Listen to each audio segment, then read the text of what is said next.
નમસ્કાર દર્શક મિત્રો, હું છું બંસી ભાવસાર. તમે જોઈ રહ્યા છો ન્યૂઝ ઇનસાઇડ. આજે આપણે વાત કરવાની છે અમદાવાદમાં નારોલમાં થોડા દિવસ પહેલા જ બનેલી 10 લાખ રૂપિયાની લૂંટની ઘટના વિશે.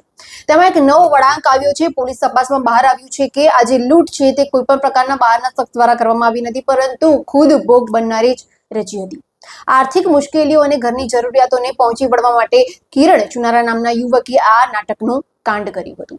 જોકે ક્રાઇમ બ્રાન્ચની ઝીણવટભરી તપાસે તેનું જુઠ્ઠાણું પકડી પાડ્યું છે અને છુપાવેલા પૈસા પણ શોધી કાઢ્યા છે. તારીખ 9/4/2025 રોજ સાંજે 4 વાગ્યાના સુમારે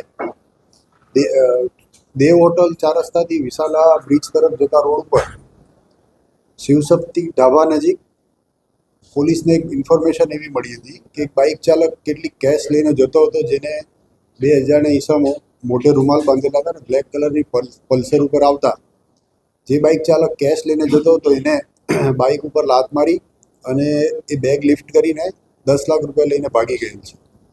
જે લૂંટના બનાવ સંદર્ભે નારોલ પોલીસ સ્ટેશનમાં ગુનો રજીસ્ટર થયેલો હતો. જે અનડિટેક ગુનાને ઉકેલવા માટે અમદાવાદ ક્રાઇમ બ્રાન્ચની ટીમ જુદી જુદી ટીમો કામે લાગેલ હતી. જે સંદર્ભે સીસીટીવી ફૂટેજ ચેક કરતા અને ભોગ બનનાર કિરણ કીર્તિભાઈ ચુનારા નાઓની પૂછપરછ કરતા પ્રાથમિક પૂછપરછમાં ભોગ બનનાર શંકાસ્પદ ભૂમિકા લાગતા તેને લાવી અત્રે ક્રાઇમ બ્રાન્ચ લાવીને વધુ પૂછપરછ કરવામાં આવેલી.